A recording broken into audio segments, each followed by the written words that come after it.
திரு மணிகண்டன், உங்க முதல் கட்ட கருத்து திரு எடப்பாடி பழனிசாமி அவர்களுடைய நேற்றைய பேச்சில் என்னென்ன விஷயங்களை பார்க்குறீங்க? குறிப்பா தொண்டர்களுக்கு அல்லது கூட்டணி அப்படின்னு சமிக்கை இருக்கா? நியூஸ் 18 தமிழ்நாடு நேயர்களுக்கு வணக்கம். கார்த்திகை செல்வன் எனக்கு முன்னாடி பேசின திரு கேசி பழனிசாமி சொன்ன சில விஷயத்துக்கு என்னுடைய கருத்துக்களை பதிவு பண்ணிட்டு நீங்க கேட்ட கேள்விக்கு போலான்னு இருக்கிறேன்.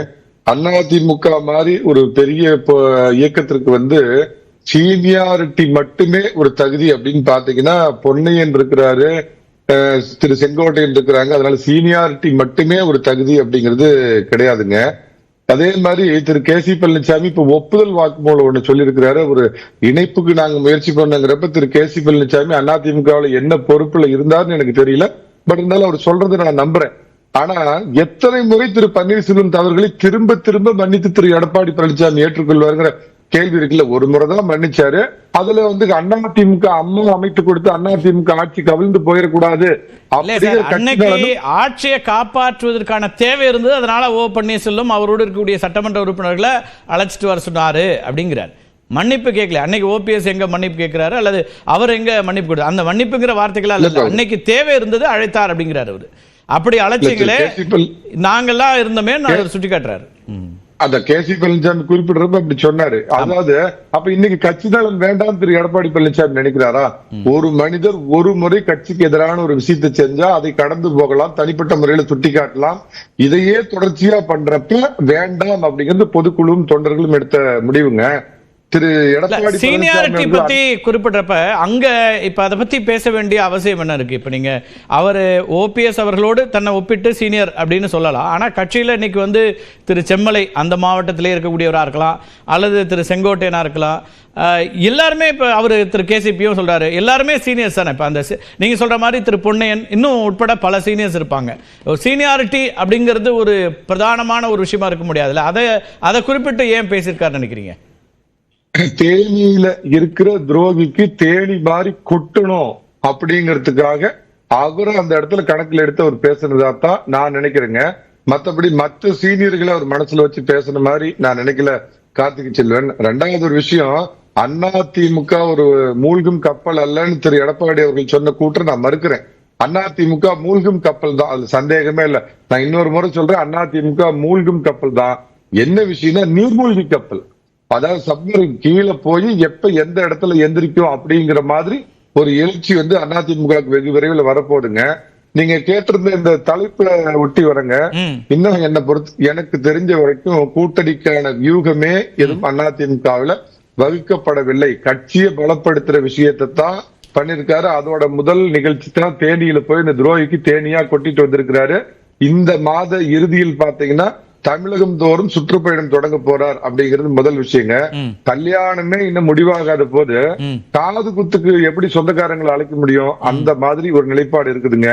என்னுடைய அதே மாதிரி பார்வை என்னன்னு கேட்டீங்கன்னா, தீபாவளிக்கு பிறகு திமுக கூட்டணியில பட்டாசு வெடிக்கும்.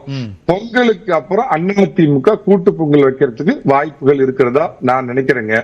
அதே மாதிரி நிறைய பேர் இந்த சமூக வலைத்தளங்கள்ல பாத்தீங்கன்னா விஜய் அதிமுகவை எதிர்பார்த்துக்கிட்டு, அதான் மன்னிக்கணும், அதிமுக தலைமை ஏதோ விஜய் எதிர்பார்த்துக்கிட்டு இருக்குது அப்படிங்கிற மாதிரி ஒரு போலி தோற்றத்தை ஏற்படுத்துறாங்க. இதை நான் ஒரு கிளாரிபிகேஷன் சொல்றேன், என்னுடைய பார்வையில சொல்றேன். அந்த அதிமுக விஜய் கூட்டணி ஒருவேளை அமைந்தால் அது ஒரு பொருந்தா கூட்டணியாகத்தான் இருக்கும்னு நான் பாக்குறேன். என்ன காரணம்னா, அதிமுக தொண்டர்கள் இவ்வளவு ஒரு கஷ்ட காலத்துல கட்சி ஒரு தனி மனிதனா நின்று இத்தனை கோர்ட்டு படியேறி இத்தனை பிரச்சனைக்கு அப்புறம் ஒற்றை தலைமையா உருவெடுத்திருக்கும் எடப்பாடி பழனிசாமி தவிர வேறு ஒருவரை முதலமைச்சராக ஏற்றுக்கொள்ள மாட்டார்கள் அப்படிங்கிறது முதல் காரணங்க.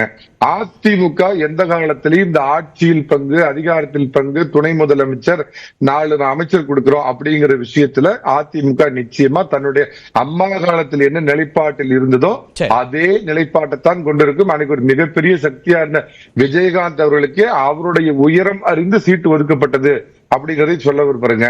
60 சீட்டு வேணும், 70 சீட்டு வேணும் அப்படின்னு நினைச்சுக்கிட்டு வந்தாங்கன்னா அதிமுகவோட வாயில் கதவு கூட திறக்காது. முக்கியமான அடுத்த ஒரு விஷயத்தை சொல்லிடுறேன். சந்திரபாபு நாயுடைய மந்திரி சபையில இன்னைக்கு பவன் கல்யாண் துணை முதலமைச்சரா இருக்கிறப்ப அவரு தன்னுடைய எதிர்காலத்திற்கான வேலைகளை ஆரம்பிச்சுட்டார். சந்திரபாபு நாயுடு கொஞ்சம் கொஞ்சமா அவர் என்ன பண்ணிட்டு வர்றார், ஃபைட் பண்றார், கார்னர் பண்றார் அப்படிங்கிற பக்கத்து மாநில கள யதார்த்தம் தெரியாத கட்சி அல்ல அதிமுக. இதெல்லாம் ஒரு முக்கியமான பாயிண்ட்டுங்க. விஜய் முதல்வர் அப்படின்னா தான் அவர் கட்சியுடைய தொண்டர்கள் படம் பார்க்க போக மாட்டாங்க. அதனால இது நிச்சயமா ஒரு பொருந்தா கூட்டணியா தான் இருக்கும். வேற என்ன வாய்ப்பு இருக்குன்னு நினைக்கிறீங்க? அவரு எங்களுக்கு எதிரியா இல்லைங்கிறாரு. அவரு யார சொல்றாரு? அப்போ என்ன வியூகம் அது? இல்ல எதிரியே இல்ல அப்படின்னா திமுகவை தவிர வேற யாரையும் நாங்க எதிரியா பார்க்கலங்கிறாரு. அதுல விஜய் அவர்களையும் நட்பு சக்தியா பாக்குறாரா, பிஜேபியை நட்பு சக்தியா பாக்குறாரா, நாம் தமிழரை நட்பு சக்தியா பாக்குறாரா, பாமகவா, யாரெல்லாம் சொல்றாரு? அல்லது எல்லாரையுமே ஒரே விதமா பாக்குறாரான்னு தான் கேட்கிறேன். பாஜகவை ஒன்றும் தனிப்பட்ட முறையில் பார்க்கல நான் புரிஞ்சுக்கிறேன். அதாவது எல்லாரோட இலக்கும் சீமான் என்ன சொல்றாரு, நாங்க திமுகவை வீழ்த்துவோங்கிறோம். பாஜக என்ன சொல்றது, நாங்க திமுக வீழ்த்துறோங்கிறாரு. விஜயும் அதைத்தான் சொல்றாரு. அப்போ உங்க உயரம் அறிந்து கொண்டு அதாவது என்ன அன்டெஸ்டட் வெப்பன் பல முறை சொல்லுவீங்க. நம்ம ஆப்பிள் வேறு ஆரஞ்சு வேறு அடிக்கடி நம்ம இதுல சொல்ற ரவீந்திரன் வேற தவறான தகவலை சொல்லலாம். ஆப்பிளுக்கான தேர்தல் முடிஞ்சதுக்கு அப்புறம் இப்ப ஆரஞ்சுக்கான தேர்தல் ஒற்றை எல்லாத்தோட இலக்கும் என்னன்னா திமுக முதல் கட்ட கருத்தை எடுத்துக்கிறேன் பேசும். ரைட் திரு நீங்க சொல்லுங்க ரவீந்திரன், என்ன அதுல முரண் பாக்குறீங்க? இதுல இன்னைக்கு 5 பிரைமரி ஃபோர்ஸ் இருக்கிறாங்க. ஒன்னு டிஎம்கே வெற்றியில திமுக அணி வெற்றியில இன்டாக்டா இருக்கிறாங்க. 2024லயும் அவங்க இன்டாக்டா இருப்பாங்கன்னு சொன்னேன். 26லயும் அவங்க இன்டாக்டா இருப்பாங்கிறதா என்னோட கருத்து. காரணம் பொலிட்டிக்ஸ்ல கெயின் இருக்குது, எல்லாமே வின் வின் வின்னு இருக்கிறாங்க. அடுத்த ஏன்னா அன்னைக்கு பிரைமரி ஃபோர்ஸா 14 சீட்டு ஃபேக்ட்னு சொல்லுமா ஒப்பீனியன் சொல்லுமா? ஃபேக்ட். என்ன அதுக்கு காரணம் சொல்றேன். தேமுதிக தான் அன்னைக்கு அவரோட ஒப்பீனியன் இல்ல ஃபேக்ட். நான் எக்ஸாம்பிள் சொல்றேன், புரிஞ்சவங்க புரிஞ்சுக்கலாம். 14 சீட்டு தேமுதிக நின்னு பொன் ராதாகிருஷ்ணன் காலத்துல, 8 சீட்டு பாஜக நின்னு, 14 நின்னு ஒரு பிரைமரியா, 8 நின்னு ஒரு பிரைமரியா. இன்னைக்கு 20 சீட்டுக்கு மேல தாமரை நிக்குது, 10 தான் டாக்டரையா நிக்கிறாரு. இத்தனைக்கும் மேல நின்ன அப்படி பாத்தீங்கன்னா நீங்க 234 நிக்கிறாரு, 40ல நிக்கிறாருன்னு நாம் தமிழர் தான் பிரைமரி ஃபோர்ஸ் சொல்லுவீங்க. இல்ல அப்படி எடுக்க முடியாது. கண்டெஸ்ட் பண்றத வச்சு நம்ம சொல்ல முடியும். கண்டிப்பா 14ல கேப்டன் விஜயகாந்த் தான் பிரைமரி ஃபோர்ஸ். இது 24ல பாஜக தான் பிரைமரி ஃபோர்ஸ். 10% மேல ஓட்டு எடுத்திருக்காங்க. அவங்க பிரைமரி ஃபோர்ஸ் அந்தஸ்தை அண்ணாமலை மெயின்டைன் பண்றாரு. மோடி ஐயா ஆட்சி வரும்னு சொல்றாரு. ஆட்சிக்கு வந்ததும் பெருந்தலைவர் காமராஜ் பேர கேந்திர வித்யாலய வைப்போன்னு சொல்றாரு. ஒரே குட்டையில் ஊறிய மட்டைகள்னு திமுக அண்ணா திமுக சேர்த்து அடிக்கிறாரு. விக்கிரவாண்டி இடைத்தேர்தலில் அவர் தான் அந்த என்டிஏக்கு 18% என்டிஏக்கு கேண்டிடேட் அன்புமணிங்கிறவரை அவர் தான் அனௌன்ஸ் பண்ணாரு. அதுக்கு பிறகு ஈரோடு கிழக்கில் கண்டஸ்ட் பண்ண மாட்டேன்னு சொல்லும் போது அவர் தான் எல்லாரும் ஒட்டுமொத்த முடிவா என்டிஏல எல்லாம் ஒட்டுமொத்த கண்டஸ்ட் பண்ண மாட்டாங்க. அவங்க பிரைமரி போல்ஸாக தான் நிற்கிறாங்க.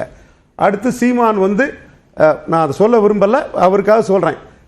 திராவிட பன்னிகளை வேட்டையாட வந்த வன்னிக்காட்டு புலின்னு சொல்றாரு. திராவிட பன்னிகள்னு சொல்றதுல எடப்பாடி பழனிசாமியும் சேர்த்து தான் சொல்றாரு. கொடநாடு கொலை வழக்கை பற்றி பேசுறாரு.